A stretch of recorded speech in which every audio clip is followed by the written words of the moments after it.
नमस्कार। हम पढ़ रहे थे वर्गीकरण। क्या पढ़ रहे थे? वर्गीकरण। कल तक हमने नोटेशन पूरा कर लिया था। आज हम पढ़ेंगे उससे आगे टाइप्स ऑफ क्लासिफिकेशन स्कीम, यानी वर्गीकरण पद्धतियों के प्रकार, यानी वर्गीकरण पद्धतियां कितने प्रकार की होती हैं। तो देखिए, हेडिंग लगाइए, types of classification scheme. Types of classification scheme, यानी वर्गीकरण पद्धतियों के प्रकार। पद्धतियों के प्रकार।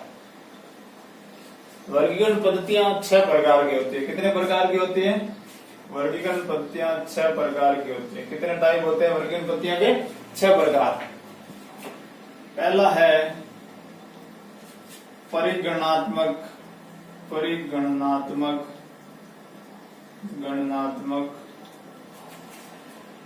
वर्गीकरण पद्धति।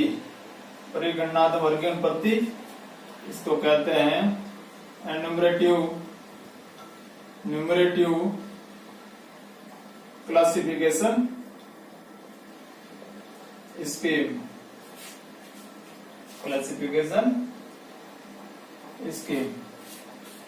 परिगणनात्मक वर्गीकरण पद्धति किसे कहते हैं? तो ऐसी वर्गीकरण पद्धति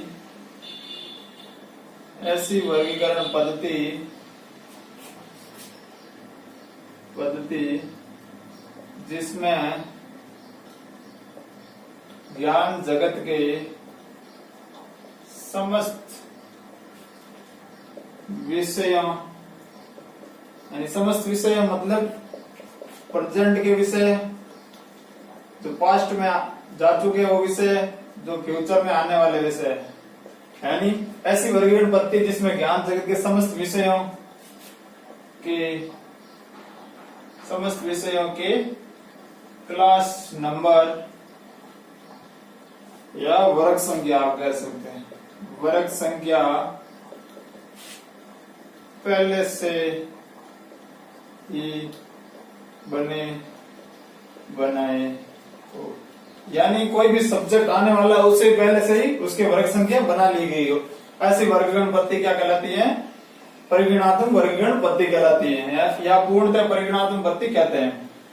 अब इस पद्धति, ये कौन कौन सी पद्धति है, इनके एग्जाम्पल देख लो। परिगणनात्मक पद्धति के example, library of Congress classification पद्धति।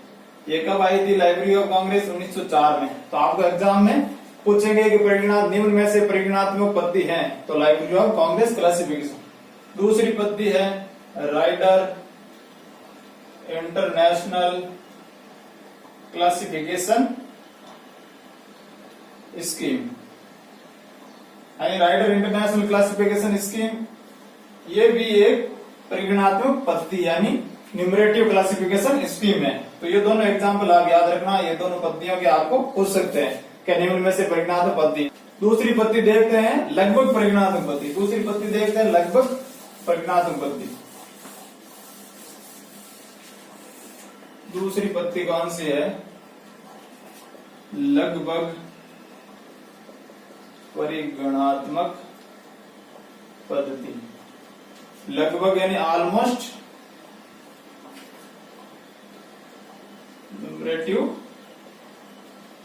न्यूमरेटिव स्कीम। लगभग परिगणनात्मक पद्धति ऐसी वर्गीकरण पद्धति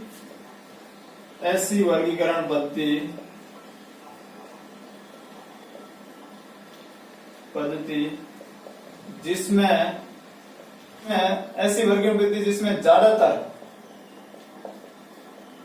ज्यादातर विषयों के वर्ग संख्या या क्लास नंबर बने बनाए हो। क्या हो? बने बनाए, तथा सीमित मात्रा में जोड़ने का प्रावधान हो। सीमित मात्रा में क्लास नंबर जोड़ने का प्रावधान हो। ये पद्धति कहलाती है लगभग परिगणनात्मक पद्धति। इसके एग्जाम्पल देख लो। डीडीसी डेसिमल क्लासिफिकेशन पद्धति मेलविक डेवी ने दी थी 1876 में आई थी। और जब डीडीसी आई थी तब तो पहले तो ये पूर्णतः परिगणात्मक पद्धति थी, लेकिन धीरे धीरे इसके अंदर 17वें एडिशन के बाद फेसेट का यूज करने लगे, यानी पक्षों को जोड़ने का प्रावधान आ गया और धीरे धीरे ये लगभग परिगणात्मक पद्धति के अंदर आ गई। और दूसरी पद्धति है सब्जेक्ट क्लासिफिकेशन पद्धति है जेडी ब्राउन की। ये दोनों पद्धति है ये 1906 में आई थी। तो ये दोनों एग्जाम्पल याद रखना, डीडीसी और सब्जेक्ट क्लासिफिकेशन पद्धति, ये दोनों पद्धतियां लगभग परिगणात्मक पद्धति है। ये दोनों पद्धतियां क्या है? लगभग परिगणात्मक पद्धति है। अब तीसरी पद्धति पढ़ते हैं आगे। तो ये आपको समझ में आ गया। आपको सीधा एग्जाम्पल याद रखना है ना, इनके परिभाषा तो आपको समझने के लिए है कि ऐसी वर्गीकरण पद्धति जिसमें ज्यादातर विषयों के वर्ग संख्या या क्लास में बने बनाए होता तो सीमित मात्रा में जोड़ने का प्रावधान हो। तो एग्जाम्पल आपको पूछ ले कि निम्न में से लगभग परिगणात्मक पद्धति है, यानी ऑलमोस्ट न्यूमरेटिव स्कीम है, तो डीडीसी और सब्जेक्ट क्लासिफिकेशन जेडी ब्राउन की।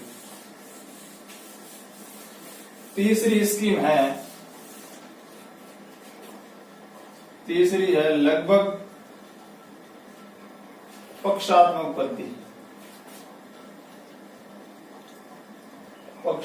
पद्धति, यानी ऑलमोस्ट फेसेटेड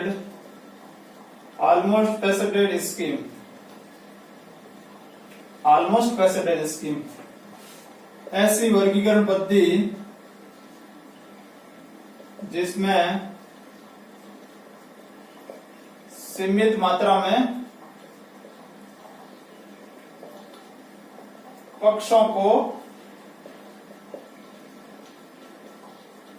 जोड़ने का प्रावधान हो, यानी ऐसी वर्गीकरण पद्धति जिसमें सीमित मात्रा में पक्षों को जोड़ने का प्रावधान हो। तो इसके एग्जाम्पल देख लो। यूडीसी यूनिवर्सल डेसिमल क्लासिफिकेशन पद्धति 1905 में आई थी, और हेनरी ला फाउंटेन और पॉल ऑटलैंड ने दी थी। ये पद्धति पॉल ऑटलैंड और हेनरी ला फाउंटेन ने दी थी। ये लगभग पक्षात्मक पद्धति है। एग्जाम्पल आप याद रखना यूडीसी का। लगभग पक्षात्मक पद्धति कौन सी है? निम्न में से आपको पूछ ले ऑलमोस्ट फेसेटेड स्कीम, तो यूडीसी याद रखना। चौथी पद्धति देखते हैं, यानी चौथी स्कीम देखते हैं कौन सी है। चौथी स्कीम देखिए अपरिवर्तन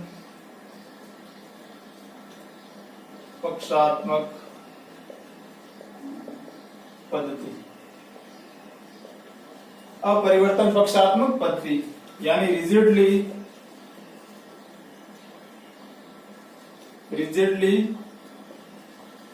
faceted scheme. Rigidly faceted scheme, तो रिजिडली फेसेटेड ऐसी वर्गीकरण पद्धति जिसमें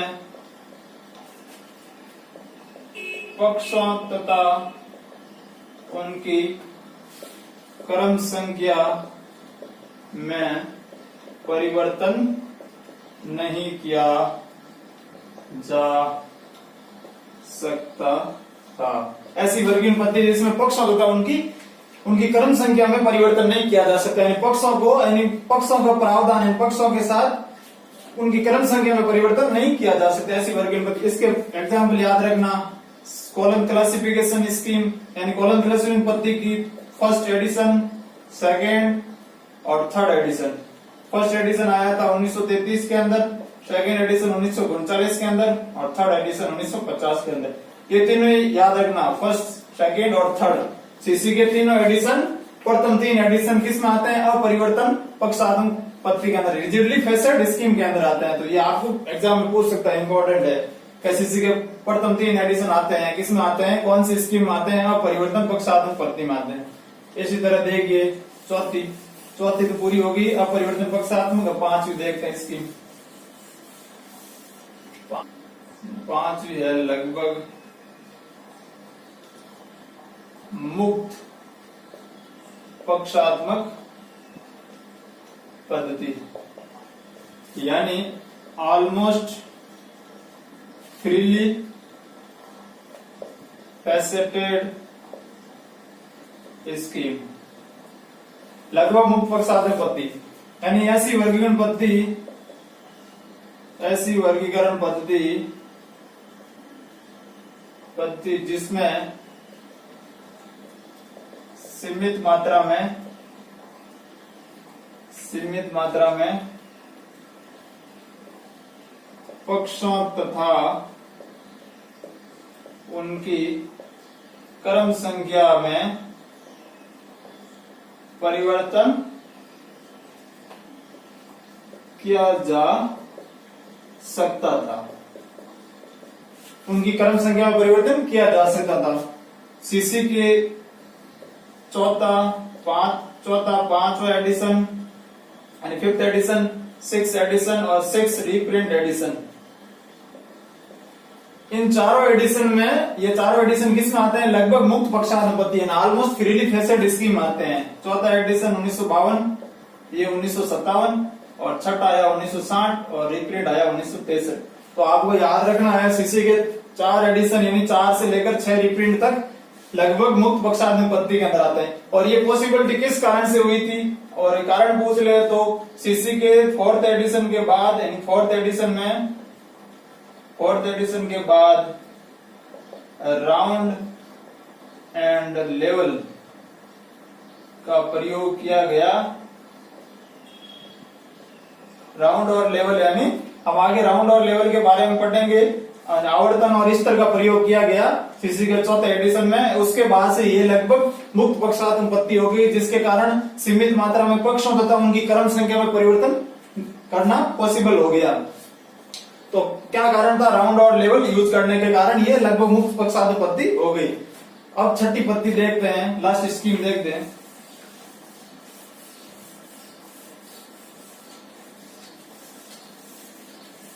लास्ट स्कीम है पूर्णतः मुक्त पक्षात्मक पद्धति। पूर्णतः मुक्त पक्षानुपत्ति यानी fully freely faceted scheme. Fully freely faceted पक्षानुपत्ति यानी फुल्ली फ्रीली फेसेटेड स्कीम, यानी इसमें इस पद्धति में पहले से ही कोई फेसेटेड फॉर्मूला नहीं दिया गया, तथा हर मैन क्लास को जोड़ने के लिए सेक्टर डिवाइस का प्रयोग किया गया, जिसके कारण पक्षों तथा उनके क्रम में परिवर्तन करने की असीमित संभावना उत्पन्न हुई। यानी पूर्णतः मुक्त पक्षानुपत्ति इस वर्गीकरण पद्धति में पहले से कोई फेसेट फॉर्मूला नहीं दिया गया था, हर मैन क्लास को जोड़ने के लिए सेक्टर डिवाइस का प्रयोग किया गया तथा जिसके कारण पक्ष तथा उसके क्रम में परिवर्तन करने के लिए असीमित संभावना उत्पन्न हुई। तो ये इसका एग्जाम्पल है कोलन क्लासिफिकेशन का 7 एडिशन 1987 के अंदर आया था। तो वो आपको एग्जाम्पल पूछ सकता है। फुल्ली निम्न में से फुल्ली फ्रीली फेसेटेड स्कीम है तो कोलन क्लासिफिकेशन का 7 एडिशन आया था 1987 के अंदर। ये फुल्ली फ्रीली स्कीम के अंदर आता है, फुल्ली फ्रीली फेसेटेड स्कीम के अंदर आता है। तो ये हमारे टाइप वर्गीकरण पद्धतियों के प्रकार थे। अब हम आगे वर्गीकरण स्कीम के बारे में पढ़ेंगे और उनके और डिटेल से जानते हैं। हम आगे बढ़ते हैं। हमने लाइब्रेरी ऑफ क्लासिफिकेशन स्कीम के टाइप पूरे कर लिए। अब वर्गीकरण पद्धति और उनका विकास क्रम देखते हैं, यानी कौन सी वर्गीकरण पद्धति कब यानी किस ईयर में आई और उनका विकास क्रम कैसे हुआ। हम देख पहली वर्गीकरण पद्धति आई थी डीडीसी के अंदर। सबसे प्रथम वर्गीकरण पद्धति यही है, DDC David decimal classification scheme Melville David ने दी थी 1876 के अंदर ये पब्लिश हुई थी। तो आपको पूछे कि डीडीसी पद्धति कब आई? 1876। इसने किसने दी थी? मेलविल डेविड ने। तो इस तरह से आपको क्वेश्चन पूछ सकते हैं। दूसरी पद्धति थी एक्सपेंसिव क्लासिफिकेशन पद्धति, एनईसी पद्धति किसने दी थी? C A Cutter Charles Ammi Cutter ने। कब आई थी? 1891 के अंदर। कब आई थी? 1891 के अंदर। इसी तरह तीसरी पद्धति लाइब्रेरी ऑफ कांग्रेस क्लासिफिकेशन किसने दी थी या किसके द्वारा विकसित की गई थी? लाइब्रेरी ऑफ कांग्रेस द्वारा। कब आई थी? 1904 के अंदर। इस पद्धति के अंदर पूछ ले आपको कि सहयोग किस वैज्ञानिक, कौन से वैज्ञानिक ने इस पद्धति library of Congress classification scheme, इस पद्धति का पब्लिशन यानी प्रकाशन तो लाइब्रेरी ऑफ कांग्रेस ने किया था, लेकिन इनके अंदर सहयोग पूछ ले तो दो वैज्ञानिक थे। एक जेसीएम हैंसन था, एक था चार्ल्स मार्टिल